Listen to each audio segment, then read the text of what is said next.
Hello guys, welcome to the vlog. My name is Apollonia. In today's video we're going to watch a video about that girl called Onyeka. I know you've heard that viral story on TikTok about the Danish deception, and yeah, after watching it again I actually came up with a different view on this. I feel like she's a victim and also enabler. Yeah, she enabled this guy to scam him, something like that. But yeah, Americans had some different views, and also they really came for her, like I feel like kind of too hard. But yeah, I guess, you know, most African will come to you like that if you do something stupid. And yeah, there was some sort of stupidity in this whole story. And yeah, I'm gonna share you some videos of Americans going crazy on her. And I feel like you know, I don't think there's need of shaming her or something, because I feel like she feels already ashamed. And what I just want to say is that thanks to her for sharing this story, because it's going to open eyes. It's going to open eyes of many women that you know, go to relationships like this blindly. And you know, this story will play a very big part, you know, of opening women eyes, yeah, and teaching young women that, you know, not everything that glitters is gold, yeah. So yeah, I hope you're going to enjoy this video. Let me put those clips here and we'll talk at the end.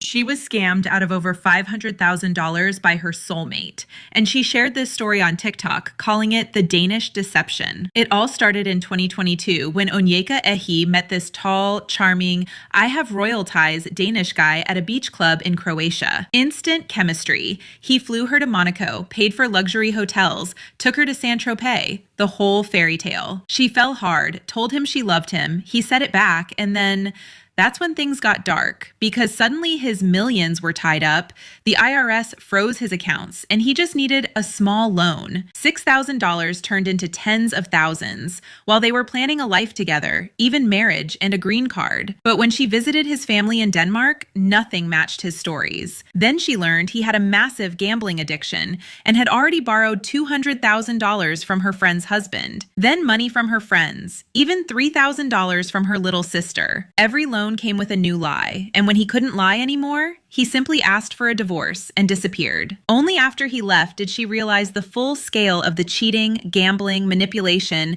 and the $300,000 hole he left behind. She didn't post his name or picture, but the internet did what the internet does, and they found him. So you're telling me your ex-husband scammed you out of $50,000 and then scammed your sister, your friends, your coworkers, and your parents? Not only did he scam y'all for thousands of dollars, but he also got a green card. Why didn't anyone Google him? If a man is telling me that he owns properties, I'm Googling it. If a man tells me that he was in the Olympics, I'm Googling him. Why didn't anyone Google him? When she asked his family if they were really royalty, I lost it. And I 100% agree with a lot of people's takes where they're saying that he would have never gotten this far if he was a black man. If this was a black man asking her for some money 6 weeks into the relationship, she would have broken up with him. There's no way they would have made it to marriage. I will say that this story time was very entertaining. I was sad. I truthfully hope Netflix or Tyler Perry picks this up. Danish deception? The only thing deceptive is how the hell y'all taking all these trips. There's a trip in every part, a trip or two, in fact. Monaco, Paris, Broken Bow, Cartagena. What? Where y'all getting all this money from? Ain't now dollar in his account, but yet y'all catching flights. 34 cents in the account, but you in a villa somewhere. Catching flights and fraud charges, flights and tax bills. And you just soaking it up, believing every minute of it. And Crypto and Cryptisha, they better than me, because you'd have been hearing from my lawyer. How you catching all these flights and you owe me bread, 200 bands, and you in a villa, feet up? I ain't gonna lie, once somebody start having too many troubles, I'd be like, okay, you just, I ain't trying to have you rub off on me. Your daddy got cancer, your mama back broke, your back hurting, you done lost all your money, you getting this coming through, your insurance bill.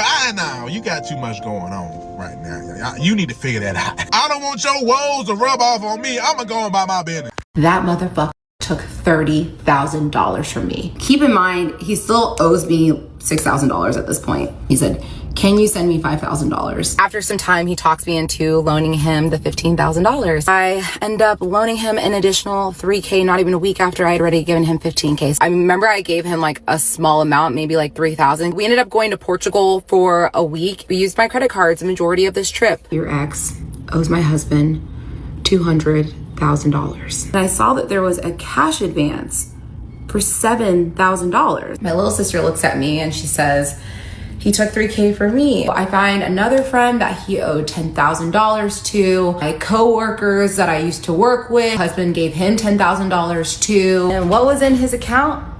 34 cents. She forgot to tell y'all one very important detail, which is she wanted mixed babies and her mom and dad wanted mixed grandbabies. But you had on blue eyes and blonde hair colored shades, so that's all you could see is the genetics. You were like, ooh, these genetics are gonna eat down. $5,000? Not a problem. The genetics are gonna eat. And your mom and dad were like, oh, are you both grandbabies are coming? Or you both grandbabies are coming in the house? Are you daft? Are you taking a piss, fam? What do you mean? You send that man your passport details. Are you mad? And if you're not Nigerian, Ghanaian, African, like, you may need to sit out in the comments and let the Africans explain to you what I'm talking about. Because what do you mean your mom and dad were offering to pay for the traditional and this and that and that and the third? Typically, the bride's family is not forking up a motherfucking dime for a wedding. And don't insert Temi or Ted or don't talk about rich people. That's different. Like, my daughter's gonna have what they have different. Typically, the groom is showing up with a dowry. You're paying my dad for raising me, my mom for taking care of me, all that stuff. You're paying my cousins for playing with me. You're paying my uncles for... You're paying people just to take me out the home. Like, you're taking the prize out of the home, so you're paying. In no world is anybody from the bride's family paying for a canopy, a plastic chair, a schnapp, a goat, nothing. The bride's family is not forking up a dime. So the fact that her mom and dad were willing to pay for whatever crazy work, okay? Also, we would never be here if this man was black, African, person of color, whatever, because you would have never lent him $1, let alone 5, 10, 15, 20,000, 30, however much you ended up loaning him. A black man would have never been brave enough to go ask your friends, husbands and stuff for money. They most especially wouldn't have given it to him. I'm not even making this up. I don't know this girl from Adam, never met her, and I dare her to come on here and say I'm lying. If this man was black, if this man was African, if this man was from your damn tribe, from your same village, we wouldn't be here because you wouldn't even look at him, let alone send your passport fucking details. What do you mean? You know why you really lost me?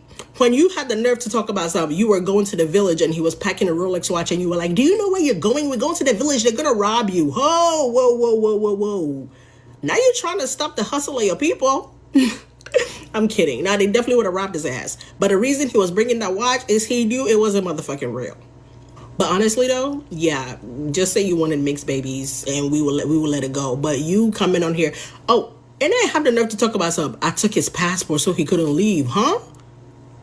I see you posting about you finally left him and you have peace. No, my love, he left you. How he leave you?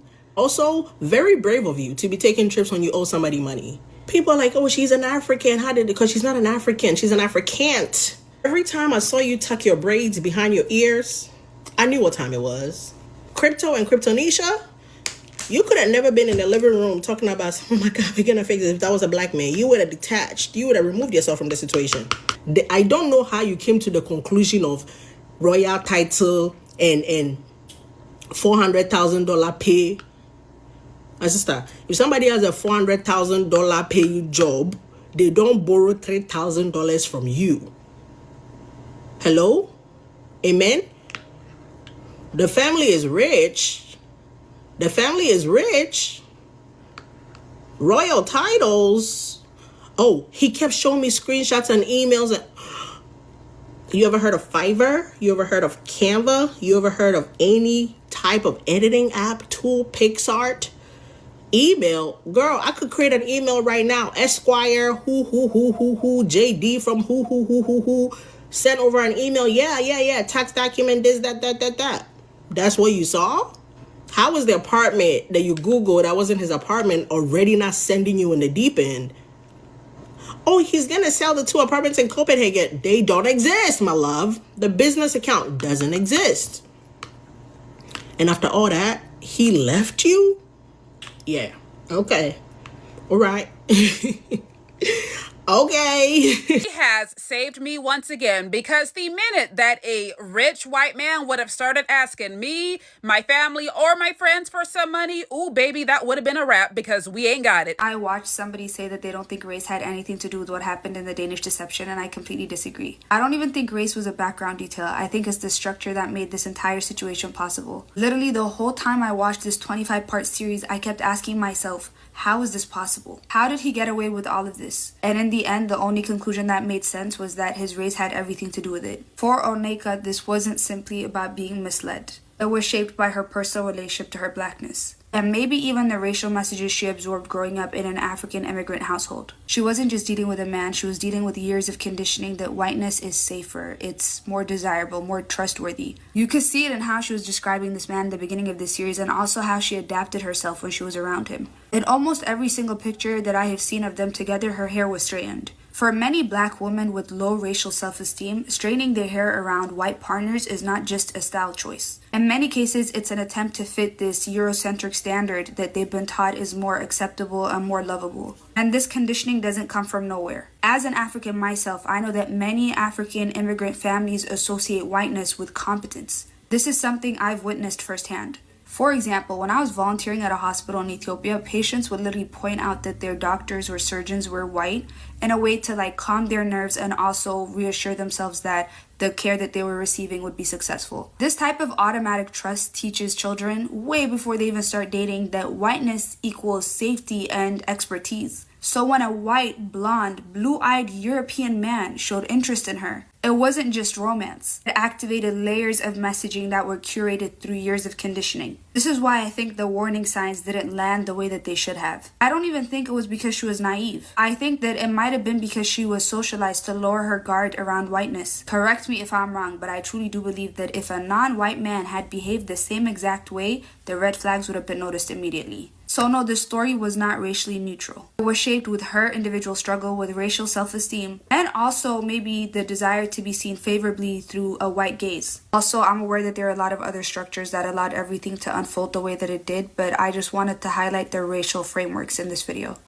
And you know what else is crazy? People saying, oh, don't victim blame. She's not a victim. Guys, somebody, a white man with blue eyes and blonde hair comes to you and says, I am a millionaire. I am royalty. Then the next thing he says is, I need $6,000.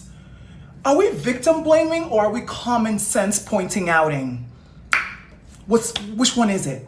I feel like the internet loves to do all these internet-y things oh, you don't understand. If somebody comes to me and says, I am rich, go buy a Chanel bag, then 2 days later comes back and says, I need $6,000. I know this is a scheme set up by Todd. Hello? Mind you, this girl, she wasn't even in her early 20s. If she was in her late teens, early 20s, I could understand. Homegirl's in her late 30s. You work in real estate, which means you verify people's funds before they let them buy houses. Girl, no funny. I would not even trust you I don't want to buy no house from you. Because common sense is running very far from you. Don't get me wrong. Yeah, he deceived you. He deceived you in the same way that people call our phones every day trying to run a scam, telling us that, we owe something on our Verizon bill, etc. What do? You hang up the call. This wasn't that. And another thing, her allowing this man into her life. Guys, think about it really well, right? When your friend or your sister or your cousin gets a boyfriend, you don't go vetting him. You assume that your relative, your cousin, your whatever, did the work to vet him herself before she allowed him come into your family. So she cost her family all that money. Hello? What's not clicking? This isn't about no victim blaming. What millionaire needs $6,000? I think that was the first amount of money that she said that he asked for. What millionaire needs 6,000 US dollars? None. Girl, you work in real estate. Are you serious? You're in your late 20s. Are you serious? You're Igbo. And let's talk about that Igbo-ness of yours. You go to the village, which means there's no Igbo person. First of all, going to the village is such an active thing to do. It's such an active process. You gotta get to Lagos. You gotta hire a bus or get on another plane. Get to your village. Go through. Your parents will tell you, don't greet that auntie. Don't let that person touch you. Don't pick up money from the floor. Don't eat that person's food. Like, it's such an active experience. It's not something that you just do and then you just come back to Dallas and you don't know, like, you know the tease. You know a scam. You know to stay away from that cousin but let that cousin close. You know the vibes. I'm Igbo. Stop playing. So I think she knew she was getting scammed. She was giving him the money to cover it all up, you know? And she liked the idea of him and this white man being together. She knew he was funny style. She didn't mind as long as he was on her arm. The second he gets off her arm, now you're stealing passports and stuff. Sometimes, guys, people are just dumb. And come on the internet and just say, hey, guys, I am dumb and this is what I did. Because don't come up here telling me this guy, he overly scammed you. He was so manipulative. He was such a genius. No, he's not. There's no genius, millionaire, that needs $6,000 from me. That's the first one. First, I'll say, oh, wow. What's more proof? Proof that he's a millionaire or proof that he asked me for 6K? Are we catching the vibes? And another thing, her saying, oh, you know, I wanted to show him that I wasn't here for his money. What do you mean? If a man tells you he has money, you enjoying the money is not you using him, it's you enjoying the thing that he has. I got jokes. If somebody says, oh, Chi, I don't want you to think I'm with you because you're funny, then why else would you be with me? I got plenty jokes. Come and get one. Like, you, like, really deconstruct why you did this, why you, Onyeka, Anika, why you did this to your family and friends. Deconstruct it. Because, yeah, that man had a part to play, but girl, you had a bigger one. And that's why I always say, when you meet a man, when you're dealing with a man, tell yourself the story of how you guys met and how the relationship is going like a storybook. I've said this already. Don't leave out any details. Don't do ups and downs. Don't skip past. Say it the first day we did it, second day we did it. Because guess what? Once you start saying it to yourself, I'll even do you a better one. Record yourself while you're saying it. Then you can get to the tease of what's going on. Because a lot of people like to play victim instead of just saying, actually, I wasn't that much of a victim. What lady in her late 20s hears that a man is a millionaire, that you can fly all across Europe, but then in the same breath you need 6K? Could make sense, rara. So lady, that's why everybody's blaming you because we're not dumb. Like, I'm not gonna play this internet game of like, oh yeah, but hold on. No, but nothing. There's no millionaire that's gonna ask you for $6,000. And that's just that on that. Okay? Okay. Bye, guys. So we have all heard of the Nigerian prince scammer. But who has ever heard of a Danish prince scammer? What the hell? There's this trending story called the Danish deception, where this lady says her husband scammed her and her family out of $350 or so thousand. Yeah? She met this dude randomly and she fell in love with him. And he said he's a Danish prince or royalty. He was an Olympian, only to find out that this dude is a gambling addict with nothing but his height and his Lord Farquaad face. So as you heard, guys, these guys are not easy on this girl. And oh my god.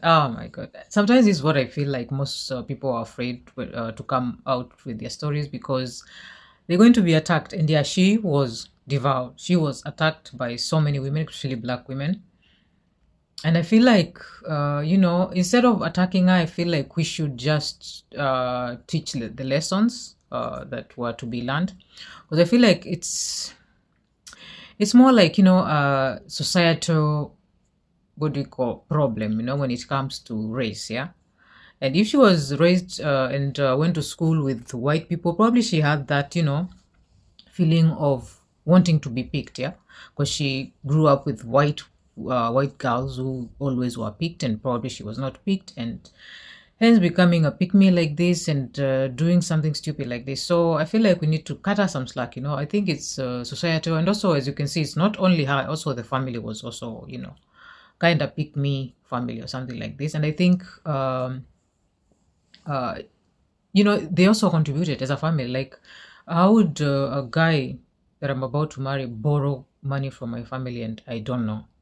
I feel like that was wrong. For this matter, I think like the family should have done better, but anyway, what can you say? It already happened, and yeah, here we are learning lessons, learning new lessons. And I hope you learned something today. Please share this video to someone that you think might benefit from this, and yeah, see you in the next video. Bye bye.